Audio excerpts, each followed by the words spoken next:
And now, if you would, let me introduce you to my world record lake trout. Hey folks, do me a favor, practice CPR, catch, photo, and release. The future of fishing is truly in your hands.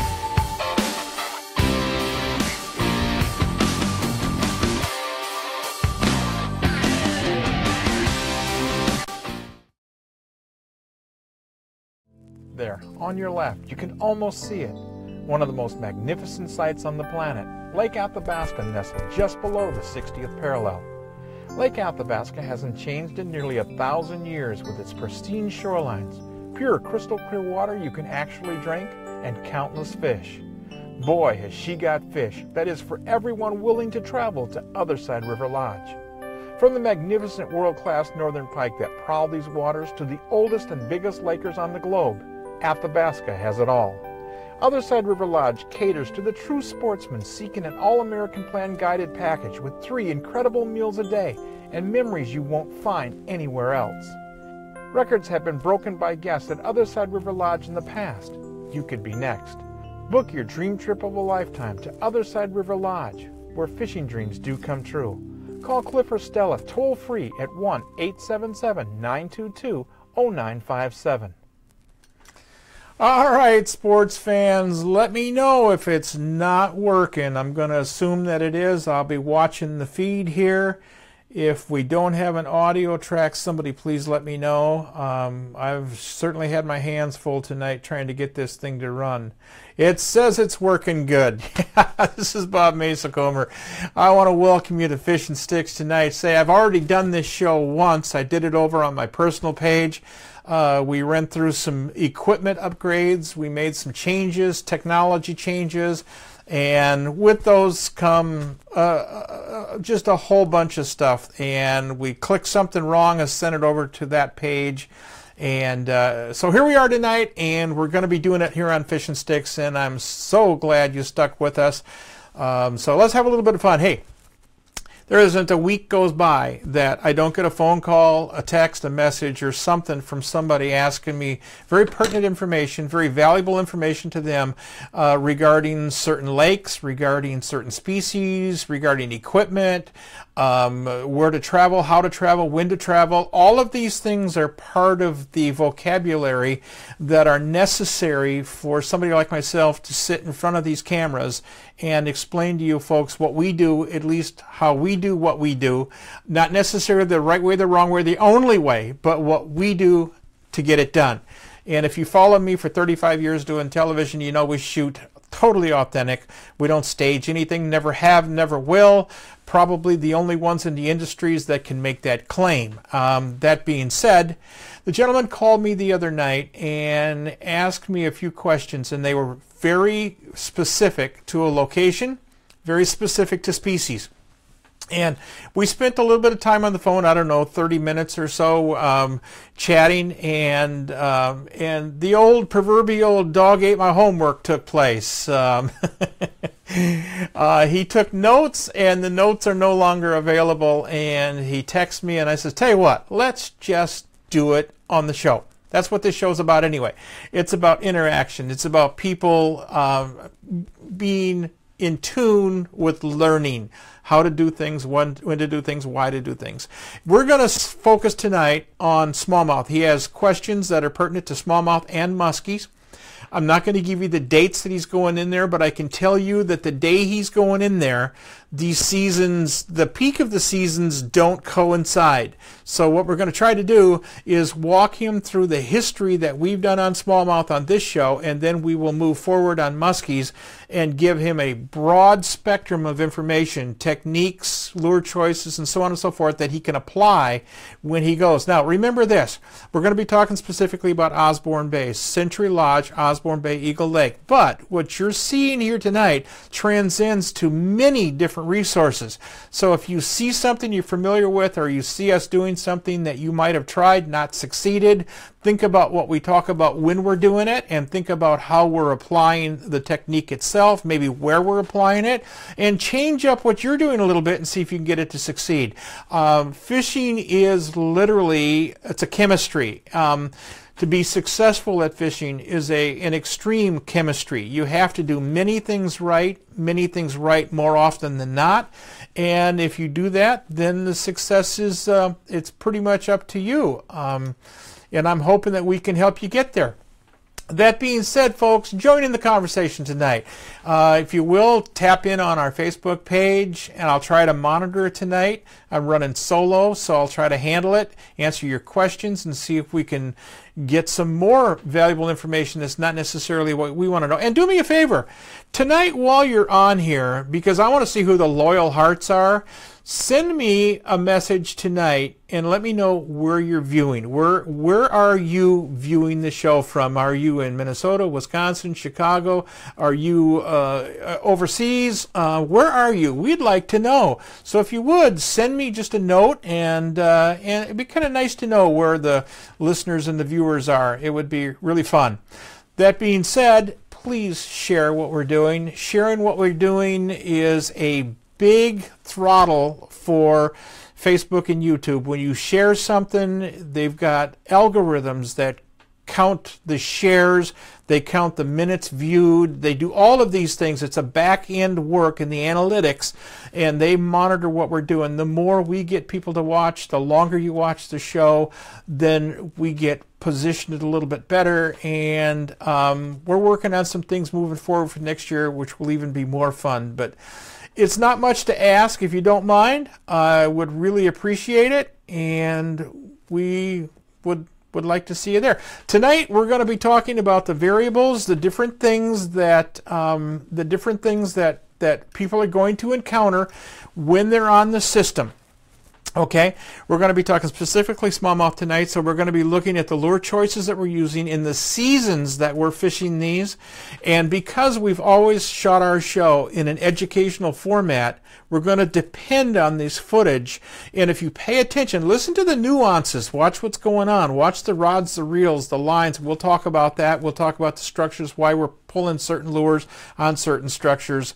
But I had Randy Rich and Kay sat me down many years ago, and Randy said to me, or Rich said to me, why don't you come up and shoot a smallmouth show? And I literally told both of them that, guys, I've been fishing muskies here, I mean, for a long, long time, but I've never ever tried to shoot a smallmouth show. So if I come up and shoot a smallmouth show and it doesn't succeed, don't use it as a measure against my skill sets in terms of smallmouth.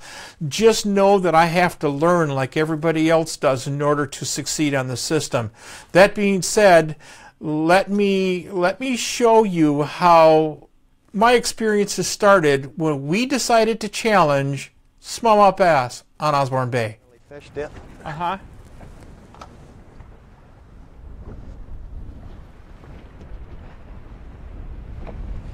Oh.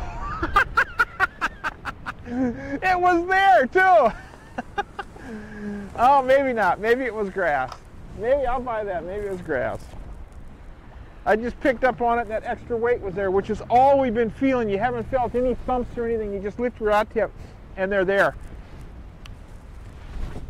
Every now and then you'll see the line tighten up a little bit.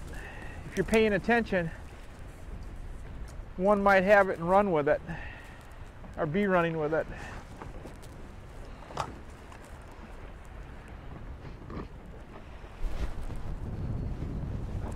Oh, come on, girl. Oh, another horse. Oh, look at this, Tom. Monster. Oh. Come here, baby. How thick they are. Oh, these are absolutely huge smallmouth, folks. Oh, these are giant fish. Don't go anywhere, folks. We're at Century Lodge on Osborne Bay in Eagle Lake, where I have never fished smallmouth in my entire life. I've caught big smallmouth here on my muskie baits. We're here with Tom Seward today from Warden's Lures, Poe's Yakima, catching giant smallmouth. Don't go anywhere. We're right back with more smallmouth, Century Lodge. Yes!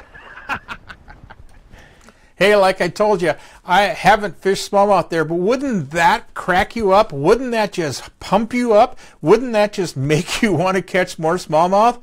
It did me. There's no ifs, ands, buts about it. Now, we mentioned Tom Seward. Tom Seward is a lure designer that designed the Timber Tiger and many other lures over in the hard bodies of the Poe's family and Warden's family. And Tom was an excellent guy to have in the boat. I come to learn as we were moving forward in this shooting with Tom, as you will learn watching tonight, that everybody's expectations of fish are slightly different. I've always got to focus on big fish. I've always got to focus on trying to fish the upper end of the system.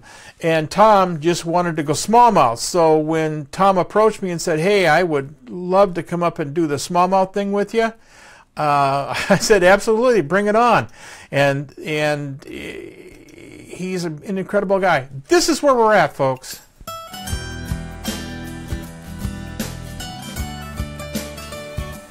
Bring her back. Oh, just a minute. Hold tight.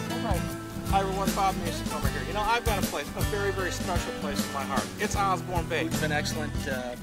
Randy did a great job guiding service. Randy started taking us out when I was 10, and we've been catching big muskies ever The since. accommodations here are fantastic. Check out Century Lodge on Osborne Bay.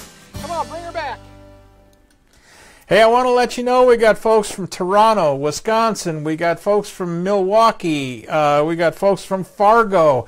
These are people chiming in, letting us know. I've got private messages coming in, and I've got tweets on the Facebook page. Private messages put us in Cleveland, Cincinnati. This is cool stuff, folks. To know we've got reach like this, people are watching, listening to what we're doing.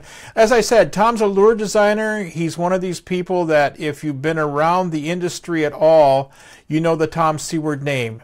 He's pretty instrumental in building some pretty cool baits. But I don't think Tom's quite caught as many big smallmouth as I have. Listen.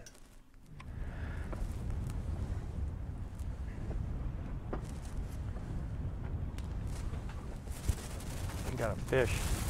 It's a good Get one. her? Yeah. Just Molly? Yeah. Cool. Nice one. Nice fish, too. Real slow. No hit, no nothing. I'm sorry? No hit, no nothing. Just real, ate it, huh? It's real slow. Yeah. It's a big one. Big fish. I like silver if I don't lose it here. Oh, you'd be all right.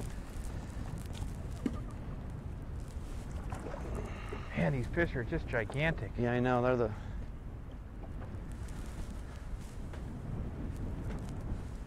Barely got it. Yeah. Take your time. Oh, man, it's hooked in the nose. It's okay. Take your time. You'll be fine. What a monster. Barely hooked. No wonder I didn't feel it. Hope I don't lose him. God, this is a big one. Come on, big fish. Beautiful, beautiful. It actually was a butt, Bob. Look at that. Yeah. I just butted it. That's why I didn't feel anything. But Either that or it hit it in the front and the bait swung around. Might have hit the front of the bait. yeah, they're just not real excited about it. If we can get the weather to warm up, I mean, it's really, really cold, so if we get the weather to warm up, these fish might turn on, and we'll get a bunch of those. Beautiful fish. It's got the belly and everything. Yep. Beautiful. See, now that one's got a torn up tail. Yeah. A little bit of a torn up tail. Split. Boy, they're sure pretty. Yeah. Goodbye, Fetzo. Boy, they're so thick. Soft, soft, soft hits. There we go. Oh, big fish.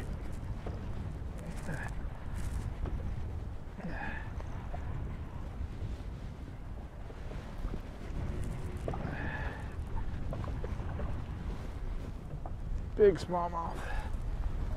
Look at this thing.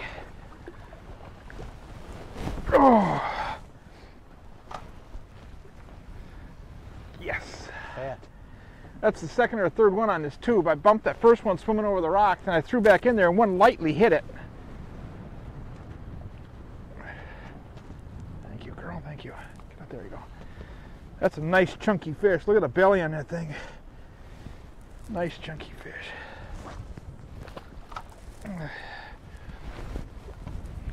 Now to get back in there.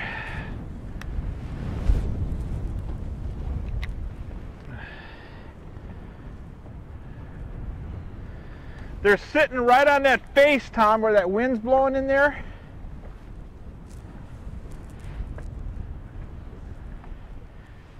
They could be on the face of every one of these rocks in here.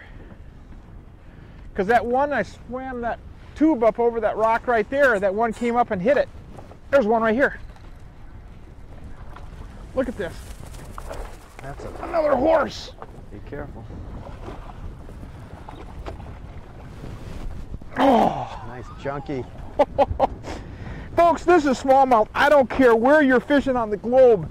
Smallmouth fishing doesn't get much better than this right here. Oh, awesome. Absolutely. Folks, let me tell you just a little bit about what's going on out here. I'm going to hold the boat into the wind here for Tom as we move forward. You know, you go fishing, or at least you try to go fishing, and you try to set yourself up to fish the way you want to fish. Not necessarily the way the fish want to feed, or the presentation that they like to see. You want to go in there and throw crankbaits, you want to go in there and throw top water, whatever. That's what Tom and I did here. We came to Century with one specific idea in mind, and that was to fish pre-spawn smallmouth that we could throw top waters and crankbaits to.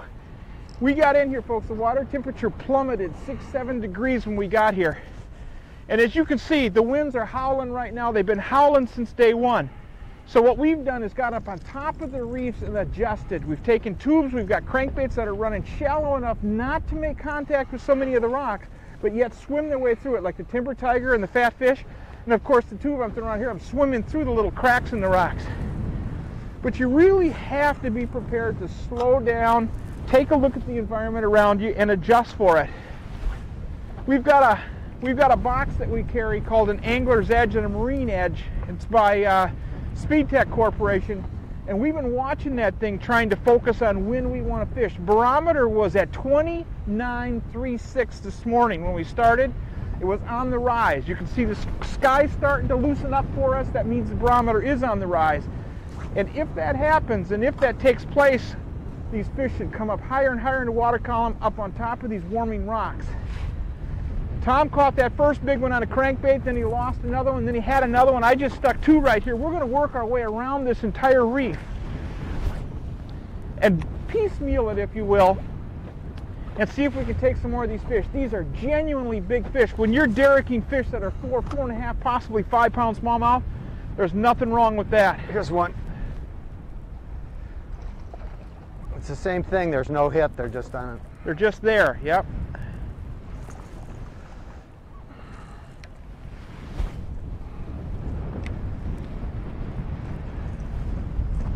What do you mean it's... Oh yeah, just a small one. They're all so chunky, though. We live in a spoiled world, Tom. Yeah. We only want big ones. Only one big ones, huh? Well, we've only seen one actually truly small one so far. Yeah. He's bigger than he looks.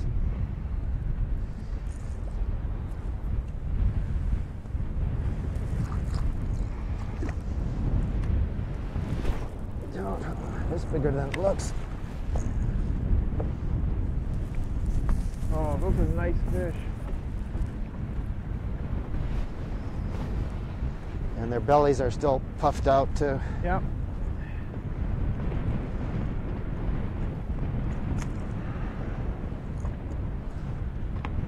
Pretty. Goodbye, baby.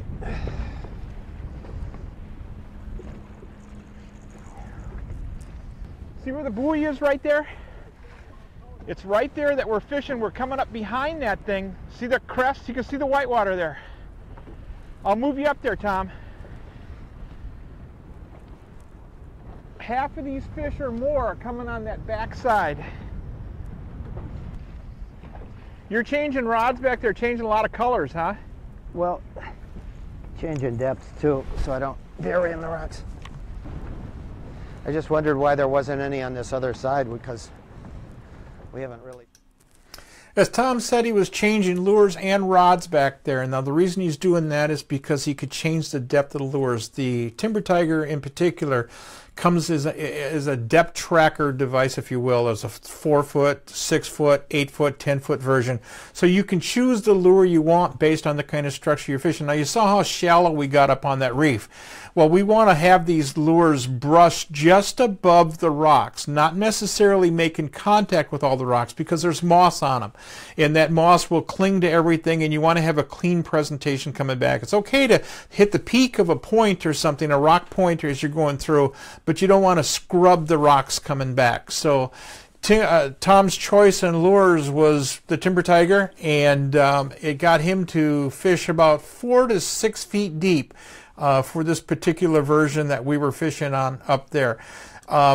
When you look at an average guy's crankbait box, this is what we're talking about in terms of lures. You want to at least take with you all the colors you can possibly fathom. From the brightest to the most natural and realistic looking. You have no idea what the fish are actually going to respond to. And the more you have in terms of arsenal, the better you're going to be in terms of presentation. And you want to stay with those flat nose, those short-lipped lures. That's going to mean they're running shallow. And they're also going to have a pretty vibrant wobble to them. Those flat fronts have a tendency to be very vibration, and that is disseminated through the water, and the fish can respond to it through their lateral line sensitivity and come up and take full advantage of it. It's probably one of the best things you can do is throw crankbaits. Tom throwing crankbaits was able to fan cast. He was able to cover a lot more water than I was with the lure selection that I had going. But I was able to probe the water. I was able to go down and finesse my way through the rocks. And the reason it made a difference is because, in my opinion, is because those bigger fish will lay down in those cracks and crevices. You're going to hear us say cracks and crevices more than once tonight, because it's a critical area for these fish, and they use them all the time. And if you don't think I'm accurate, well, just watch this.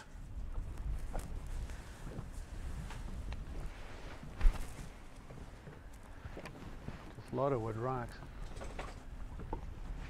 There's a fish. Yep, it's big, whatever it is. It's big. Big smallmouth. Is that a smallmouth? Oh, is it ever? I sound like a dummy. That's when. This is a big smallmouth. Jeez. It's awesome. You sure it's a smallmouth? It's a very big smallmouth. What do you mean, like am I sure? It's so massive looking. Is it ever? They're out on this corner. That's why Fish, the other. this fish here is pushing 5 pounds. Yeah, more. It's awesome. You sure? It's definitely big. Oh, It's he's caught over in the 5. Chin. Yeah, he's caught in the chin. No wonder he's like, feels like a 10-pounder. This fish is 6 pounds, Tom. Very, very close. Want me to get a picture of it? Yeah, he's caught under the chin. Yeah, That's it's okay. Really, I'll get really a camera big out. one. It's super strong because it's caught under the chin. Take your time. We're in good water. Jeez.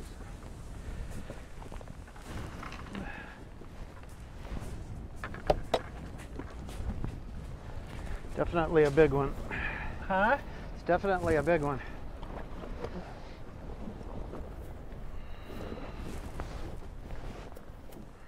Now get him.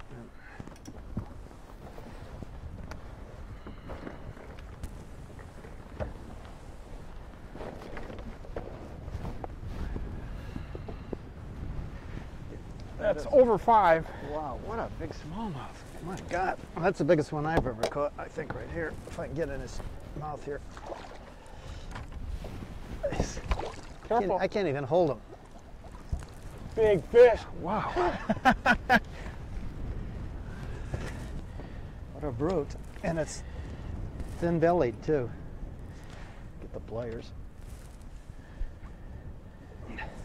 These fish have most likely already spawned, right? Yeah. This thing would have really put some. Can never get him out without hurting him.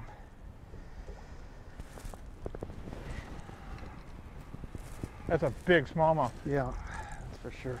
I gotta be careful here. I don't want to hurt that beauty. There we go.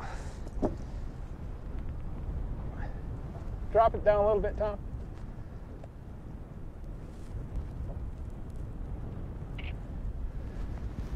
It's apparently, She spawned out. yeah. Yeah, that's a post-spawn Man, fish. it's still heavy. Wow. That fish is easy 5.5 pounds, Yeah, man. what That's a- a big it's so- smallmouth. It's so thick right through here. Yeah, that's a big, big fish. What a beautiful fish. Jeez. Absolutely. Yeah. Oh, let that. Yeah, that is just too much. That Yeah. is a beautiful fish. God, what a monster. Look at this. Back on that thing. No, That is probably the biggest, heftiest one I've ever got a hold of. that's a very, very big smallmouth.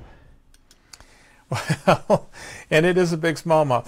Todd, to answer your question, yes, this is the very first piece that you're seeing. It's the very first time that I've ever fished the lake for smallmouth, and my goal was to go in there early in the season. My focus was to try to find pre-spawn fish. Now, if you understand pre-spawn fish at all, you understand that the fish get tight. They'll be harder to locate in terms of what structures they're using, but they will be tight. When you find them, you can really clean house. Now, your question was, and it's one of the same questions that presented this program tonight from the gentleman who called me, what do I do later on in the season? Well, we're going to move forward in video here in time, and you're going to see us move further up in the season, and you're going to see some of the changes. But here's what happens to justify what we're talking about. The fish congregate very heavily during pre-spawn. These are legal fish to catch. The season's open. They're a lot of fun. They're not on beds. They're not doing anything of that nature. The females and males are both coming up. They're both feeding. And here's something I should note for you smallmouth fishermen out there. You can have in 2 casts, let's say you catch 2 6-pounders, back to back, 2 casts, okay? You could have one of them being a male and one of them being a female. That's right. You cannot judge the sex of a smallmouth bass. They're like catfish. You can't do it by size. So you have a smallmouth bass that's 6 or 7 pounds that could be 20, 25 years old. That's an enormously old fish, enormously fragile fish. But we're not bothering them during that spawning period. Now they move forward. In the lake that we're fishing Osborne Bay. We're fishing in a lake, in a part of the lake that is very dark. It's very hard to see anything, so consequently we can't sight fish and we have to feel and probe our way through. To answer your question, though, when these fish come up, the pre-spawn period, they do the spawning. As soon as they're done spawning, the females back off. They'll drop down in the column a little bit. They'll recover. The males stay up shallow. They begin foraging with a fair amount of aggression. And as you move into early July, your big females are rebounding and they're spread out. So you got to chunk and wind and grind a little bit more. But those big females are back. Now, we're going to show you video moving forward that we don't have big fat bellies. And that's because our fish had already finished their spawning ritual. So let's just take a look and see what we got coming up here for you, because we got more smallmouth action coming with Tom Seaward.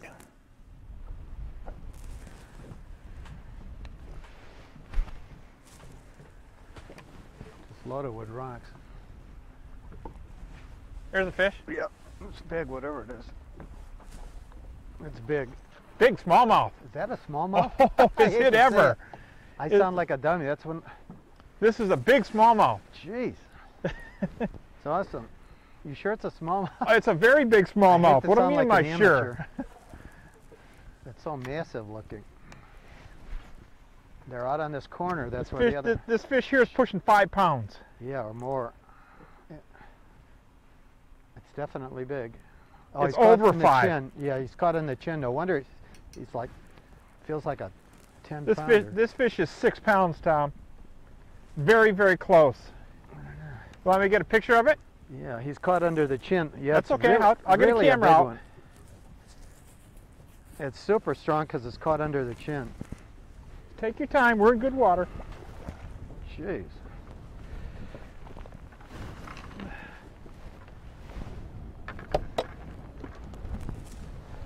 Definitely a big one. Huh? It's definitely a big one.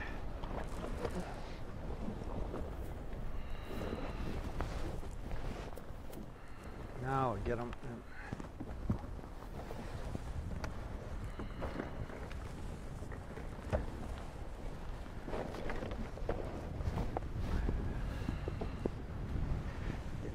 That's over 5. Wow, what a big smallmouth. My God. Well, that's the biggest one I've ever caught, I think, right here. If I can get in his mouth here. Careful. I can't even hold him. Big fish. Wow. What a brute. And it's thin-bellied, too. Get the pliers. These fish have most likely already spawned, right? Yeah. This thing would have really put some. You can never get them out without hurting them.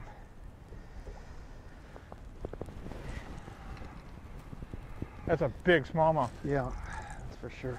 I gotta be careful here. I don't want to hurt that beauty. There we go. Drop it down a little bit, Tom.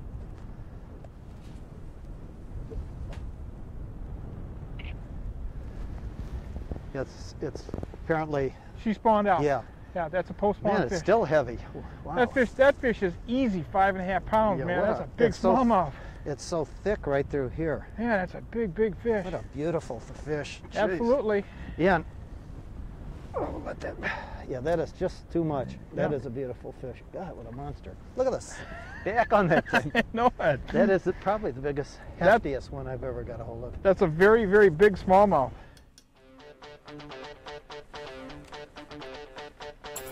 Oh, look at that. Oh, big fish. Big fish. This side over here?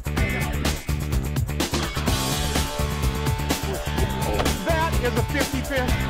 Folks, you're seeing it right now. My 100th just came in the net at Witch Bay Camp. Holy smokes, Rocky. She ate that thing. The summer sun never sets upon the Alaskan pike of the Unoco, in the heart of breathtaking Alaska.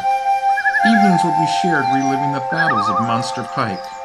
The Midnight Sun Trophy Pike Hunt is on, aboard the 67-foot luxury houseboat, and you're in command. If you're not, you should be. Contact the Midnight Sun Trophy Pike Adventures by calling 800-440-7453 or email them at mstpa50@gmail.com. Hi, everybody. I see we got a few people that are chiming in tonight. That's kind of nice. I'd like to see it. Love to see the comments and questions coming in. And over on my private message stuff, the people that are PMing me on the site, boy, we got viewers all over the place. This is pretty good. I like this. This is a lot of fun. Hey, Jim Grackham mentioned something in the post that the fish respond or relate to currents going into the season. That could be true. In the basin that we're talking about, Osborne Bay isn't current. It's not a current active area. There's just not a lot of current, and you get some wind-induced currents, and the fish can stack up on structures based on that. But in this particular part of the lake that we're fishing, it's pretty calm. It's pretty quiet. I'm going to take you in and introduce you to a friend of mine, Al Henneman. Al Henneman got in the boat with me as a result of literally buying a boat from my oldest son, Mike. He bought a Ranger, a fisherman loaded 620 or 621 from him, and my son called me and he says, "Dad, I got this gentleman that wants to buy a boat. Is there any way you could take him fishing?" And I said, "Absolutely, I'll take him fishing." And Al was thinking about 4 or 5 hours someplace. Well, I took him for 4 or 5 days someplace. And where did I take him? I took him to Century Lodge.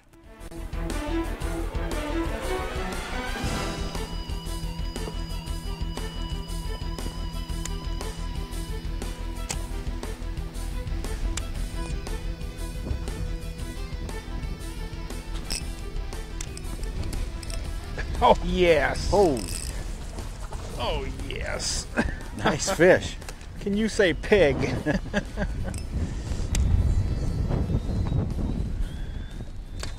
Oh, this is a 6-pound smallmouth.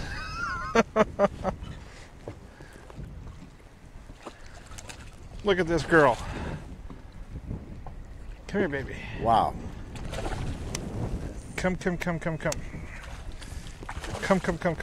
Over here. Come here. That's what you came for. Yes, indeed.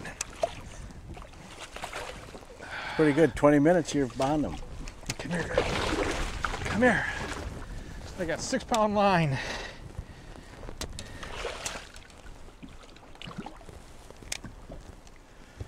Oh, absolutely. That is a monster smallmouth. Good one. Did you get her? Is that what we're looking for, Al? Look at the size of that. Fabulous. Hey folks, Century Lodge, giant smallmouth, and I mean giant smallmouth coming right here on Simply Fishing. Don't you go anywhere, because you see this girl right here? She's going back, and we're going to get you some more. Al Hinneman from Woodbury, Minnesota, and myself right here at Century Lodge. Smallmouth, giant smallmouth. Don't go anywhere. Yes! That's a big smallmouth. Holy smokes, Rocky.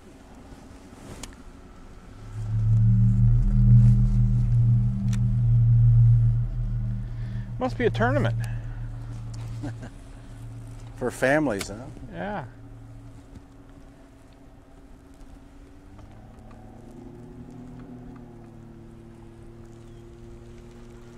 Go ahead. I knew you would. Whoa. Nice.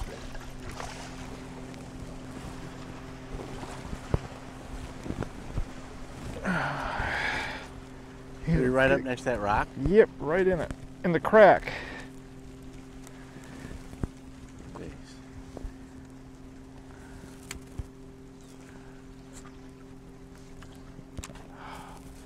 Where are we in there, huh? There we go. Those are nice smallmouth. Beautiful. There you go, babe. Thank you. See the cracks coming down here? Yep. Just throw it up in there and just work your way out the cracks.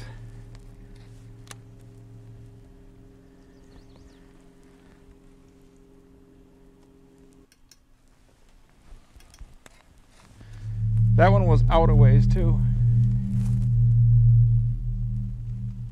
I had that one pick it up just before that, a little bit further back, but she didn't come back. She just tapped it one time.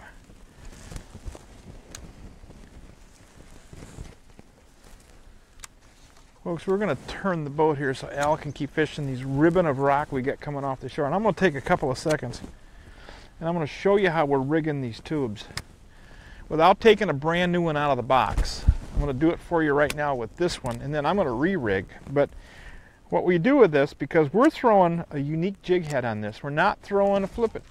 You loser? Yeah. We're not throwing the type of jig that you would normally throw on tubes. We're throwing a standard mushroom head jig. A good friend of mine, Pete Davids, makes for me. You know, extra long Gamakatsu hook on this thing that makes a big, huge difference. Super sharp, and of course we go go barbless for it. There's no barb on our hooks. But what you want to do is take the jig right here, and basically you run your jig up into the tube till it hits the head. Once you hit the head, you poke this shallow eye through it. Well, that's going to give you a hole right here, right where the jig is actually going to be in. I'm going to do this for you a little later, step by step, but your line is going to initially go through the jig, through the tube, through that hole, and your line's going to be dangling out here, just as if you see it going up the line when a fish has got it. That gives you the freedom to tie to your jig without being all bundled up trying to get through the soft plastic, because the eye of the jig itself is so shallow. But what we're trying to do, and it does work, what we're trying to do is mask everything in the jig head. I push my jig head back up in there where it belongs. I simply tug on my line, and you can see where my line would normally come right out of the same hole that I initially put in it, that I ran my line through. Not everything is below the soft plastics. I can fish through cabbage, I can fish around rocks. I don't have anything to cling around there, a knot for instance. So it gives you a real clean presentation, and that's what we're doing to catch these smallmouth right now here at Osborne Bay on Eagle Lake. It's a very, very deadly technique, and it's an easy way to rig. Later on, like I say, I'm going to show you step by step. I've got to dig out a tackle box to do it, but I'm going to show you step by step how to do it. Ryan, Todd, Nick, thanks for tuning in. We like to have you watching what we're doing. And to answer that topwater bite question, as the season progresses, up until the water temperatures get about 66, 68 degrees, especially in these dark systems like Osborne, your topwater bite is phenomenal.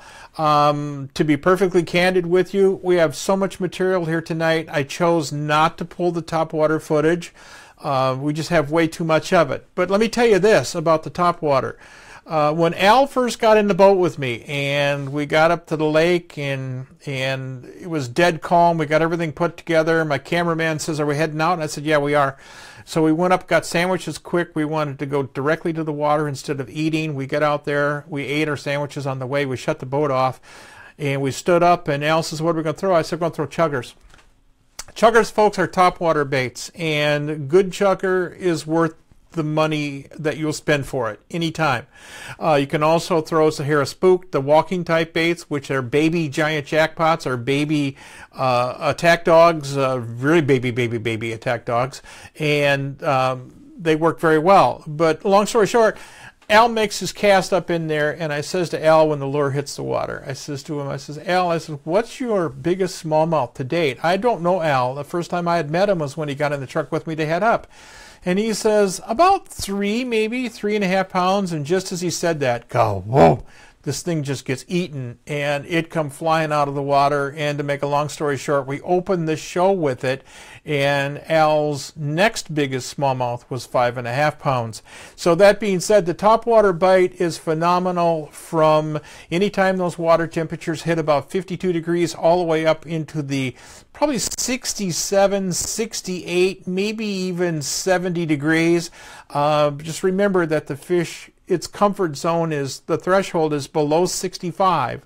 So it could be 68, 70 degrees up on top and be down below in the perfect comfort zone for the fish. So consequently, that being said, they'll come up that foot and a half to get it. They don't have a problem doing that. They'll do it in and out all day long.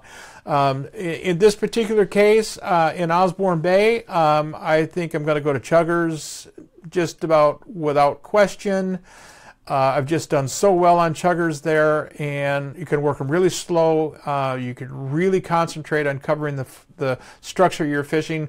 Plus, you can go fish the rice with them to a degree, and that is also fun. Let's catch up with Al. I think I'll lose this jig. Oh, I hit tree limb. Oh, there's a fish.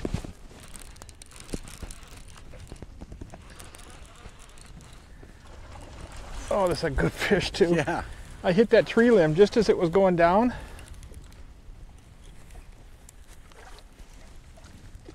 Oh, wow. when you hear that go thunk. Yeah. There we go. This one I can't derrick. Getting too big. That's pretty fat too. Man, yes.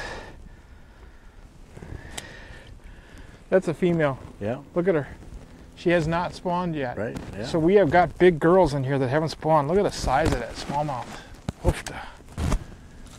Absolutely gorgeous. Yep. Get her off? Yep. Good. I felt that thing hit that tree limb in there. Just right on the edge of it. And just ding, there it was.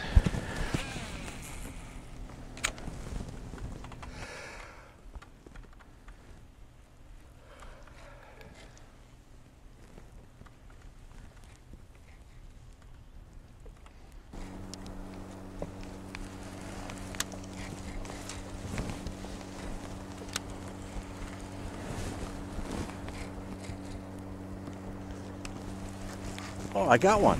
Good. Jeez, I thought I was snagged, and it's a nice fish too. Yeah. A Nothing little wrong with tail her. dance there. Huh? A little tail dance. Yeah. All right.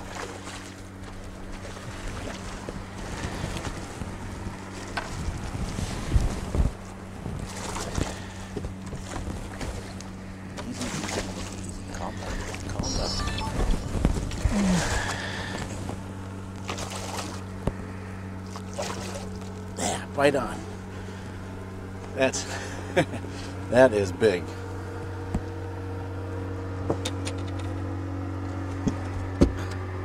Get a hold of her.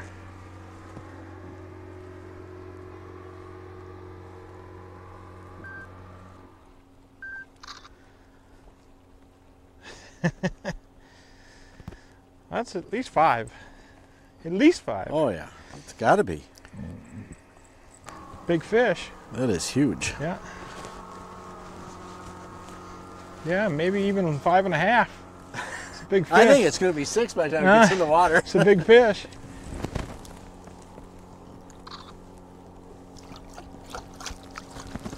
Good fish. That was great. You know, and I bounced it on that rock, and it fell in a little crevice, and I just pulled it out and it just went down. Yeah. Went down the side, and I could see where the rock came down. I pulled it. I'm underneath the rock. Yeah. And I'm sitting there, and all of a sudden it started to move. Oh. A rock that moves. A big rock. A big rock. That was. Right off the rock, huh? Yeah. Well, we're on top of them. I'm surprised we're not banging on them at the boat. Oh boy, you're going to bang rocks. If you're smallmouth fishing, you're going to bang rocks. Now, we mentioned the timber, okay? The timber is key, especially as these fish start to spread out in the post-spawn period.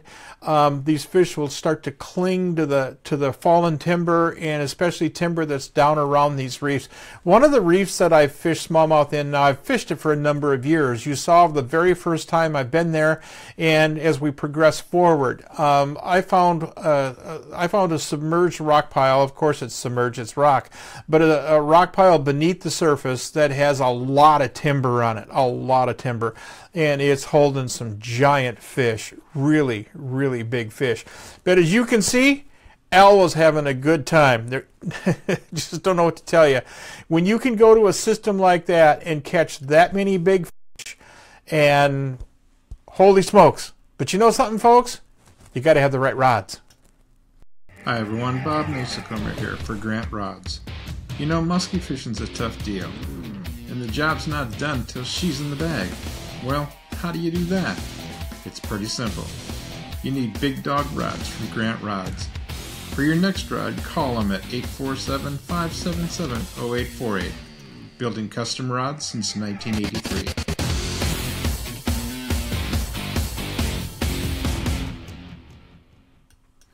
We had a question come to us asking us how far we had to travel to catch these fish. Do you want to know the truth? 200-300 yards from the lodge.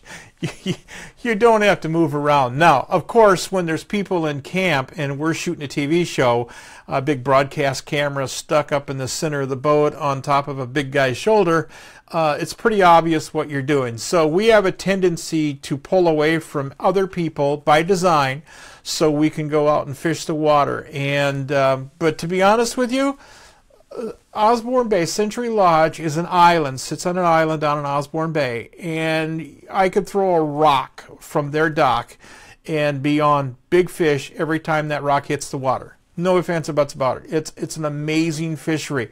Absolutely amazing. Hey folks, we have a number of people that are chiming in right now telling us where they are, and I really appreciate that. Join in the conversation. Let us know where you're watching or listening from. I know some people are listening, some people are watching the live feed. And do me a favor, share it if you would with your friends.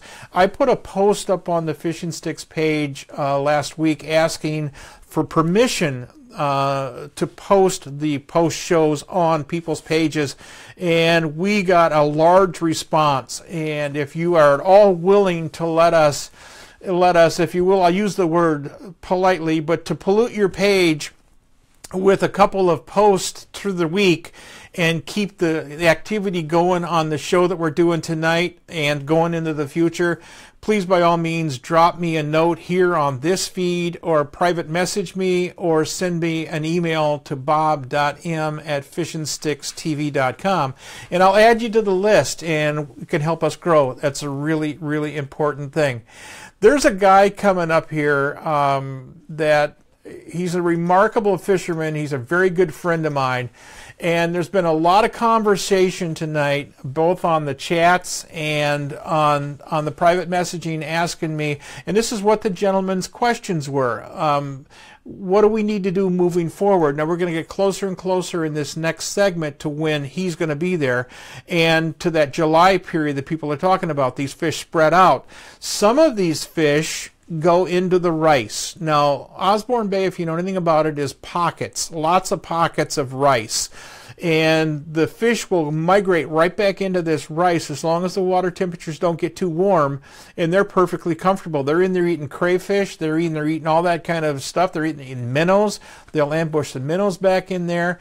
But Pete and I are going to change it up right now. You've seen us throw the big tubes. You've seen us throw the venom small tubes. You've seen us throw a number of crankbaits, the timber tigers, the fat fishes, the wiggleworts, all of these type of high vibration lures that you can run relatively slow and still get all the action you want to use. Watched all that, but Pete and I are going to take you into a little different situation.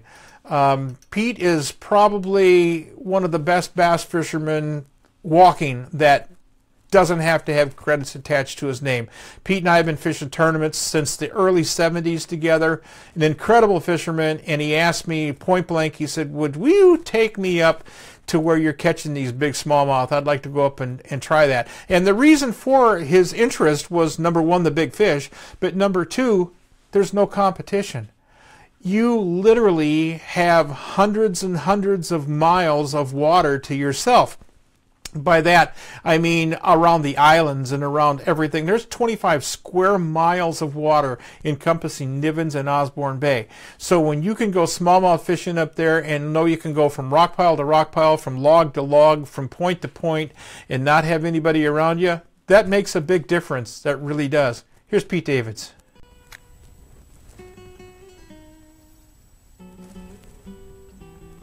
I'll back us back in there. Any more left? Oh, we'll move on. Yeah. There's Get over by that big boulder over there. Yeah, I'm going to have to do it cautiously because there's a lot of rock in yeah. here. And that wind's catching us now. Pete, there's two big boulders right in there. I know. Take those fish. Well, yeah, but the one's a pike. No. That one's a smallmouth. It's right in there on that rock. I see, okay, I see. I'm past it. Yes. Oh, there was a smallie. Watch it come up and tag it. There may be a rock here that Can't see. I'm busy looking for the ones I I know. can't see here.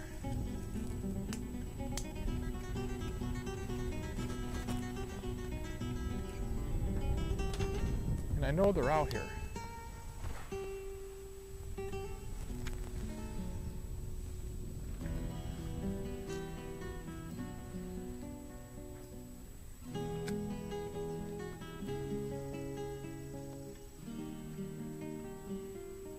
Oh yeah,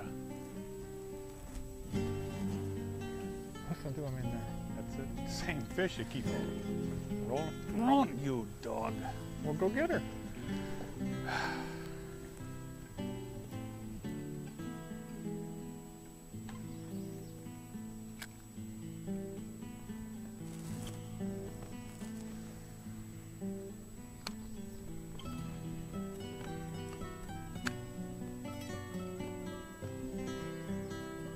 Too close to this rock.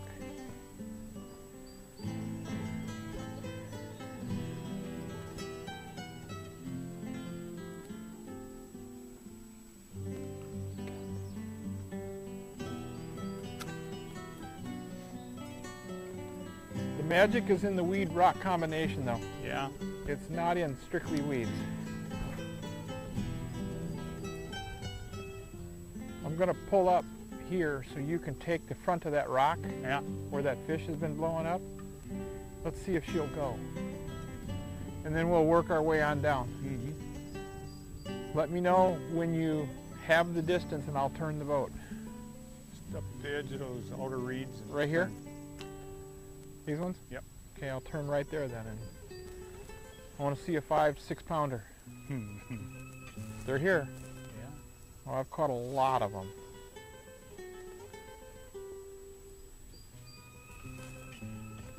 Go for it.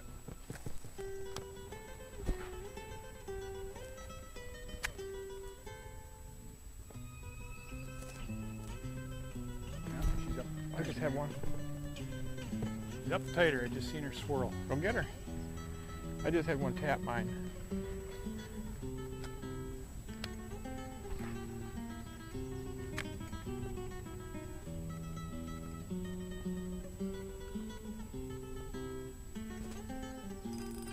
Yep.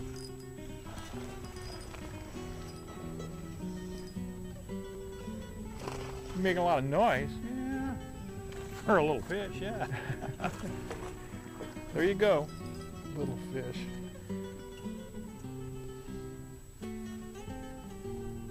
Pretty though. Pretty. Very pretty fish. That one doesn't have a No, there's not a mark on that. mark on it. Nope. Go back and eat some bugs.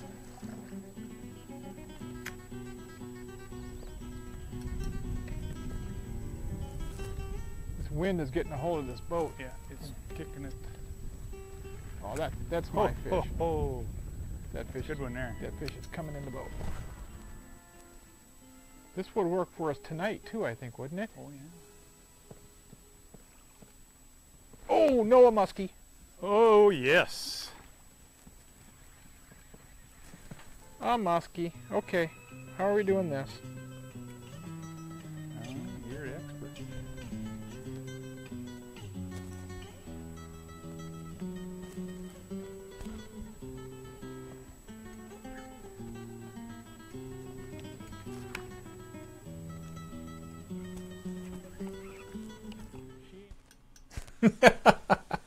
I'm not going to show you that fish. I'm simply not going to do it. That was about a 48-inch muskie. Now, what does that tell you? As the season progresses and these fish pull into this rice, guess who else is in there? That's right, muskies.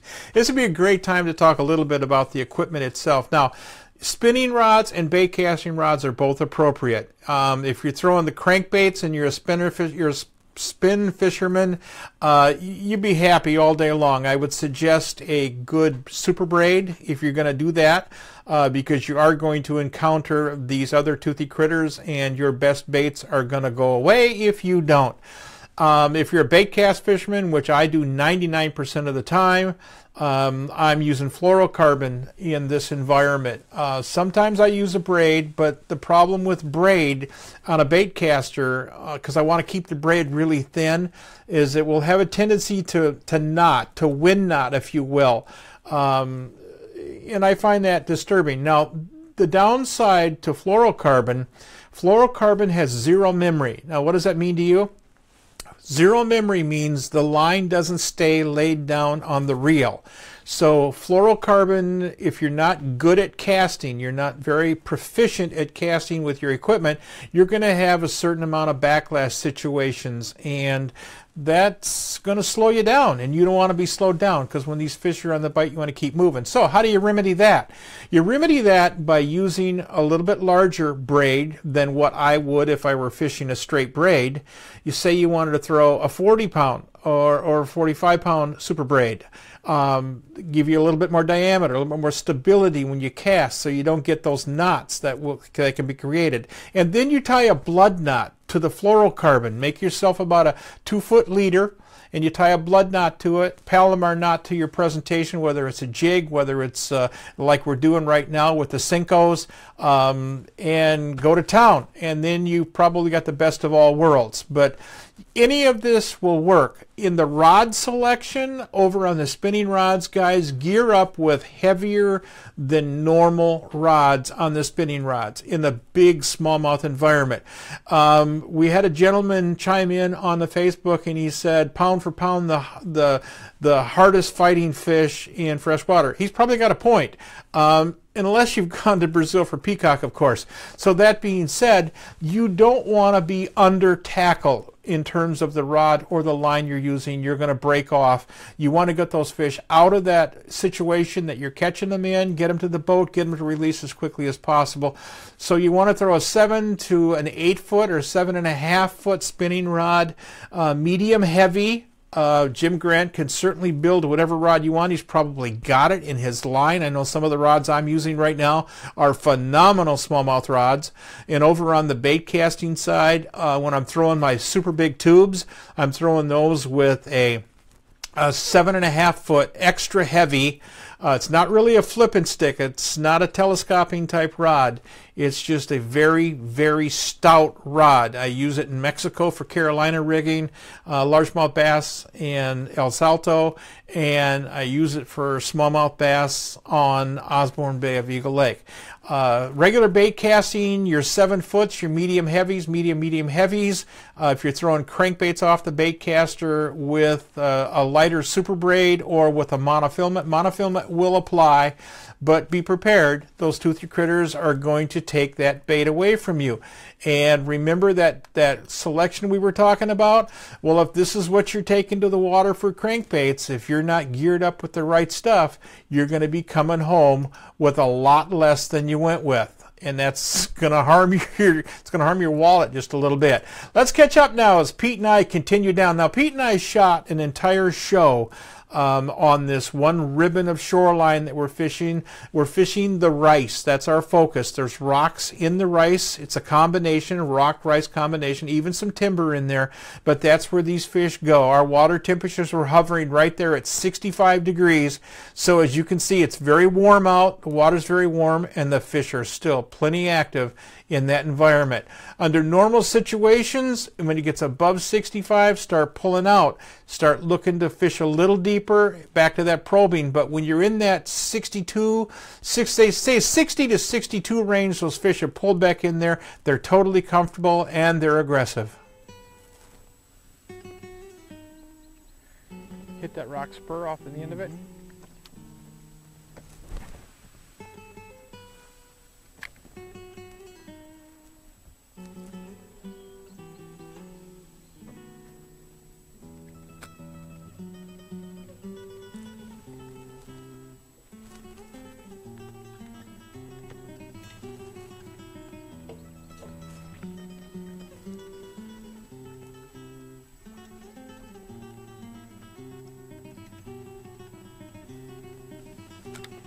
There are some boulders out here.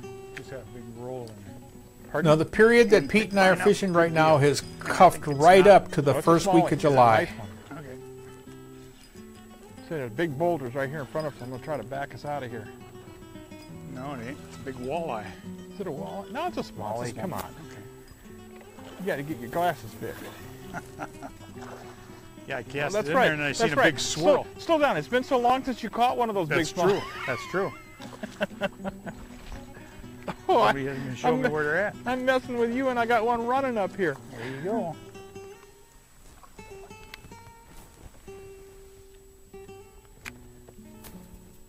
Yeah, that's a nice fish. Yeah. There's nothing wrong with that. But it just made a big swirl when I cast it in there. Can you get there? I had it loose once. It's amazing how they can pull it back down in their throat, isn't it? Yeah. Well, it ain't in the throat. It's just, it's out, but it's just, I can't reach it. There it is. Let's see her. Oh! Uh-huh, okay, okay. My line jumped tight. Oh, so I won't see her. Okay. But I mean, I cast in there and it's just big. Oh! All on them little rocks, huh? There's one on this little rock. Yeah, I know. I can't tell you what it is, though, if it's big or not. Because I can't seem to get a hook in it.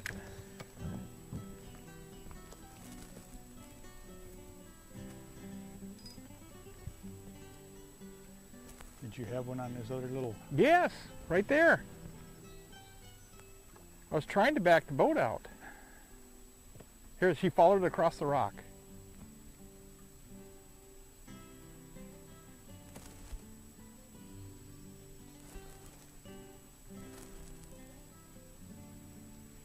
We got to back the boat out. You think? Go ahead. She followed that right over the top of the rock. Oh yeah? See behind it right now? That's a pike. Get him. No. Oh. I'll leave him for you. No. Did you miss one? I don't know, I felt a tick. And I don't know if it was a fish or a reed or... Well, that one was a pike.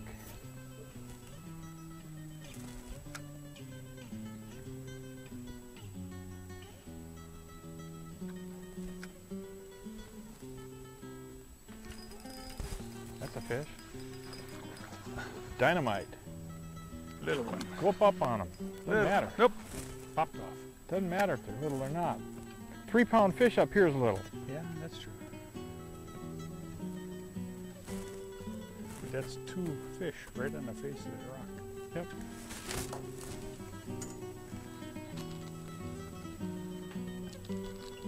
Trying to figure out what to do with this breeze that's taking us in I don't here. know. You see any more of those rocks in here?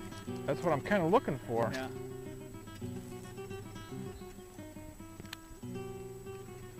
I don't like being this close to No. it.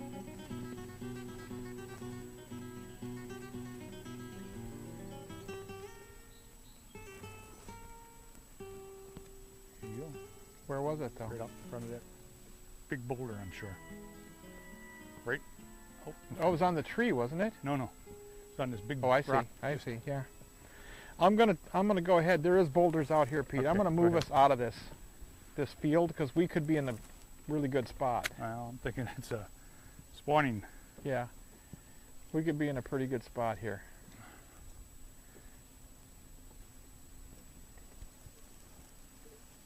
Try not to get on top of them.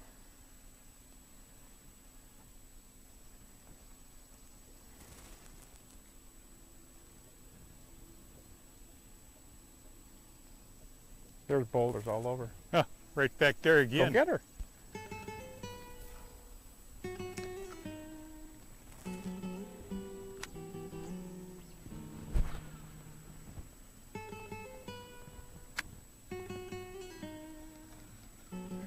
Get far enough back there. I just heard another one up here on this shore. Yeah.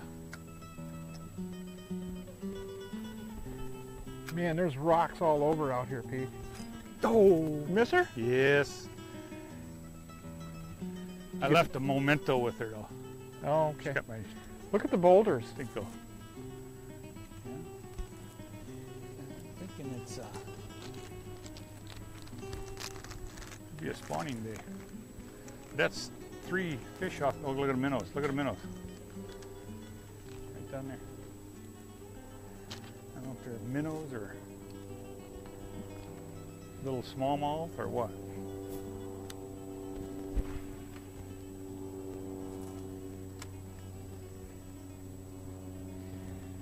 Well, I'm going to move us forward so we don't Go hit ahead. that. You want to, let's go make a half circle and go back on that? Okay. Because I took 2 and there was another one there. Oh, I missed 2. Well, I mean, I was joking Yeah. around with you and Yeah. my line goes break. You want me to throw in there? Go ahead, hit him.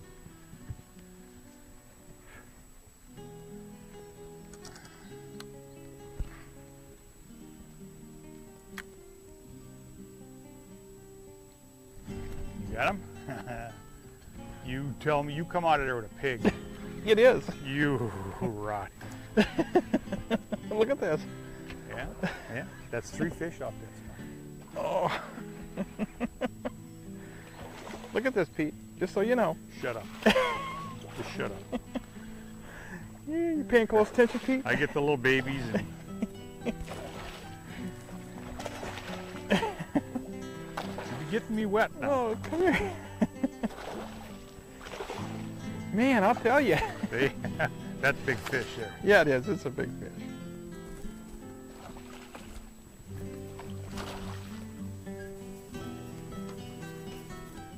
Oh. That's a nice fish. That's Yeah. 4 pounds. Yes, definitely. I need to get set up. Go get another one while you're down.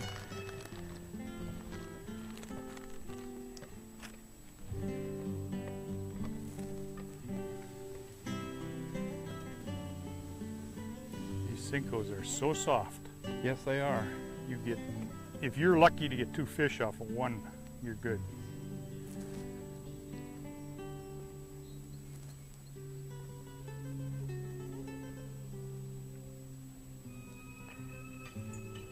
Hear him blasting up there? Yeah, I do. Okay. Let's see if there's another one in there.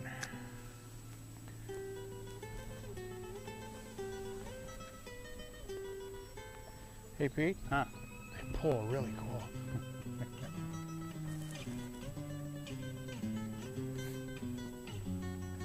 I'll tell you, this braid line has a lot of pluses, but it wind knots. Oh yeah. It wind knots so easy.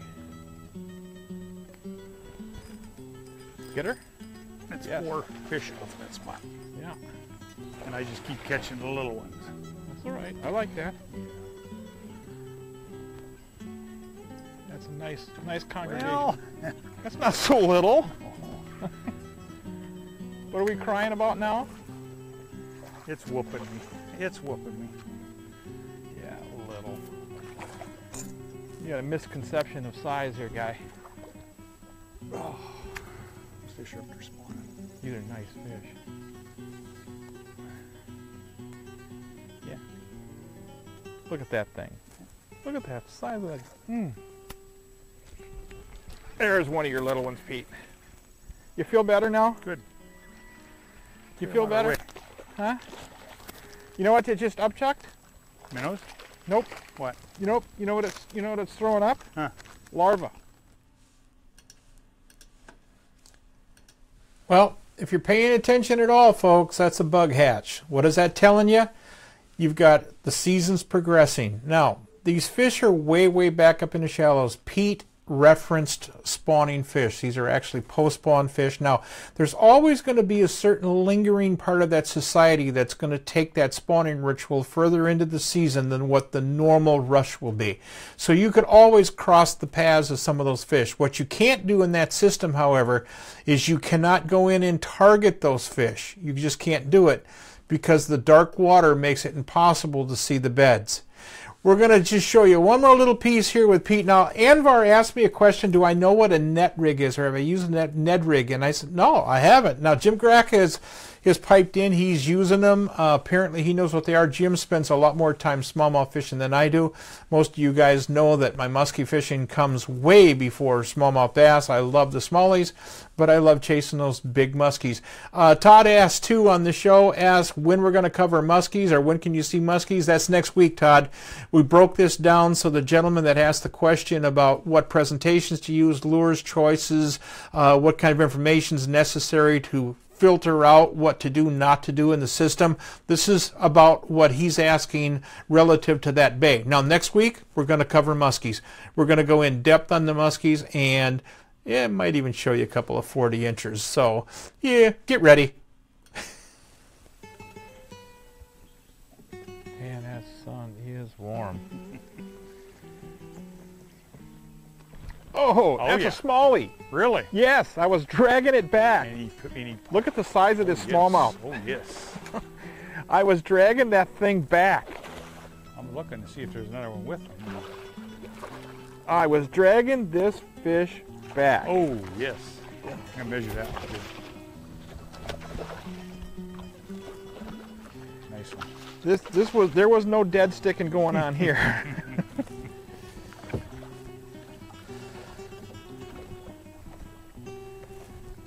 And when they pull and you got that braid, Yeah. it just pulls right through your line with Yep. your hand. I gotta get a hold of him. That fish hammered it when I picked it up and started swimming it. Oh, there, right? Yeah. You want to see how long she Yeah, is? just measure it real quick. Just set those off there. 18 and a half maybe? 19 and a quarter. Yeah.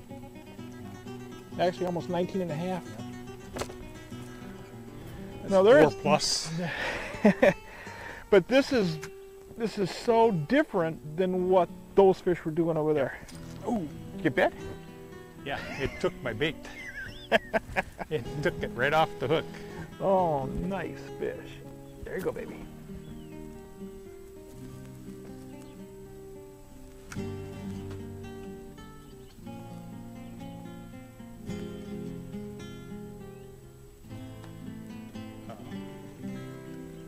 See one? Something's messing around. Nah, I didn't make it. Want me to show you how to cast that? No comment?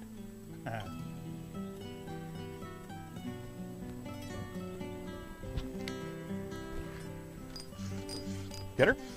Yeah, but it's the wrong flavor. Jakey. Where's my Cinco? Missing? Yep.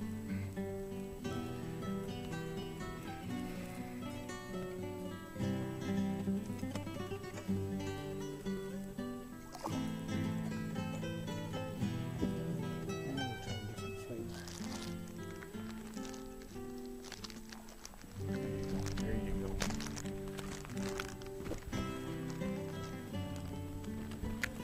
See if it works.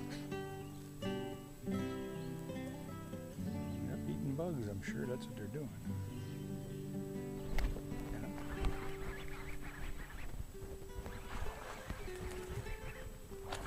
Are we fishing in Canada?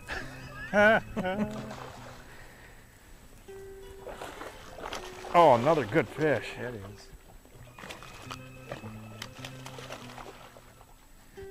Quit getting me wet. Holy smokes, Rocky. Oh yeah. Oh yeah. This is another 4-pound fish. You're supposed to show me where they're at so I can catch them. Oh, I didn't understand totally the strategy you were talking about. Show you where they are so you can catch them. I think this one here, I think it came up so I could catch it. Showed everybody where it was at. Oh man. That's another 19 fish. Tail's roughed up too. Tail's roughed up. Well, that one wasn't on a bed. No. That was chasing. They're up chasing bugs. What they're doing. Well, you're in the game big time right now because I got to re-rig. Good. This is what we're going to end up doing. It's a shame. It's not a shame, but the reality is we came here in hopes to power fish these things. Yeah. And the reality is this. We're not going to. No. So what we've done, Bob Crone, one of our guys that are with us right now, he's a pretty good hook. Bob Crone came in yesterday after, I don't know, we had, 12 fish or so yesterday. Yeah, about that. Yeah, so Bob Crone came in and he said, hey, look what I'm doing, and he caught 30. So he put us onto this Cinco pattern, and right now it's developing into some pretty nice fish for us, at least on the spots we're fishing. Get in there. This boat's kind of going in sideways. Get her? Thank you. Oh, that one's running. It's a smallie. Yeah. Why am I catching little babies? They know who's the boss. Yeah. What can I tell you? You know, I'm going to take a shot back in that rock back there.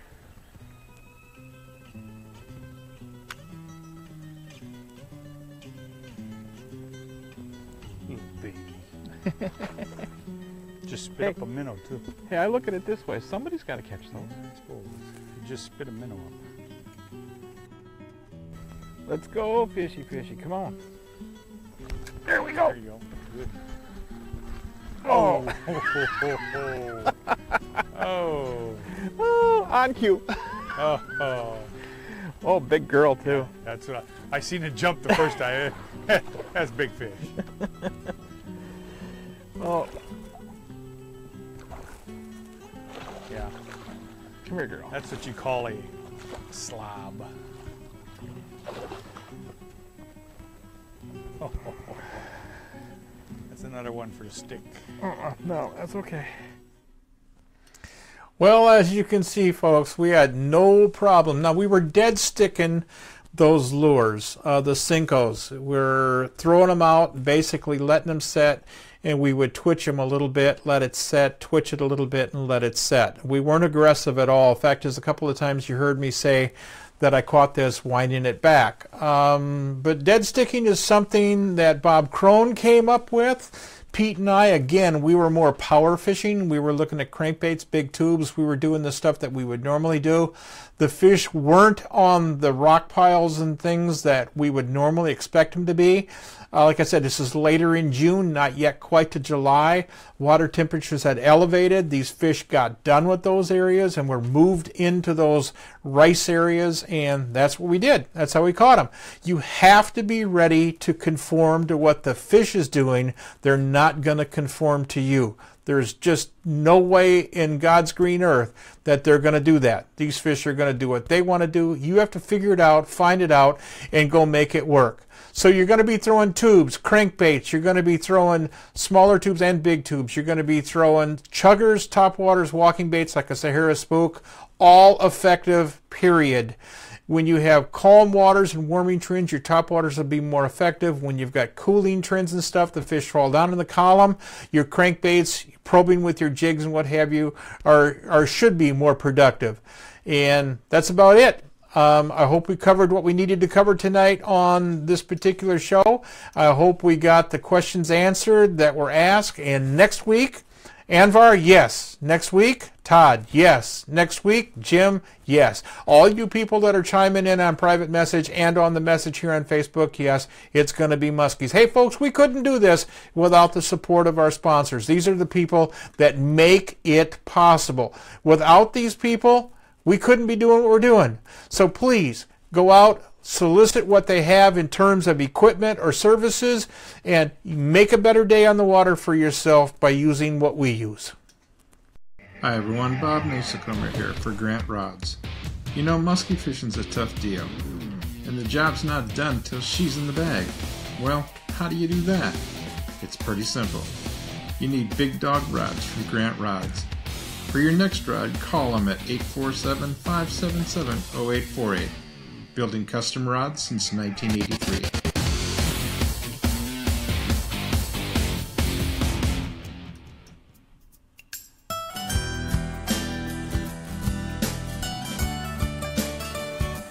Bring her back. Oh, hold tight, hold tight.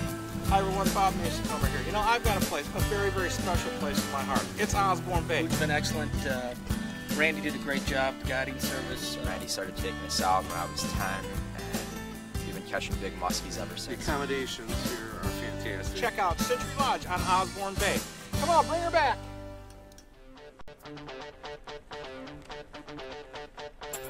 Oh, look at that. Oh, big fish. Big fish. This side over here? That is a 50 fish. Folks, you're seeing it right now. My 100 just came in the net at Witch Bay Camp. Holy smokes, Rocky. She ate that thing. The summer sun never sets upon the Alaskan pike of the Unoko, in the heart of breathtaking Alaska. Evenings will be shared reliving the battles of Monster Pike. The Midnight Sun Trophy Pike Hunt is on, aboard the 67-foot luxury houseboat, and you're in command. If you're not, you should be. Contact the Midnight Sun Trophy Pike Adventures by calling 800-440-7453 or email them at mstpa50@gmail.com. Hi everyone, Bob.m here for Grant Rods. You know, musky fishing's a tough deal, and the job's not done till she's in the bag. Well, how do you do that? It's pretty simple.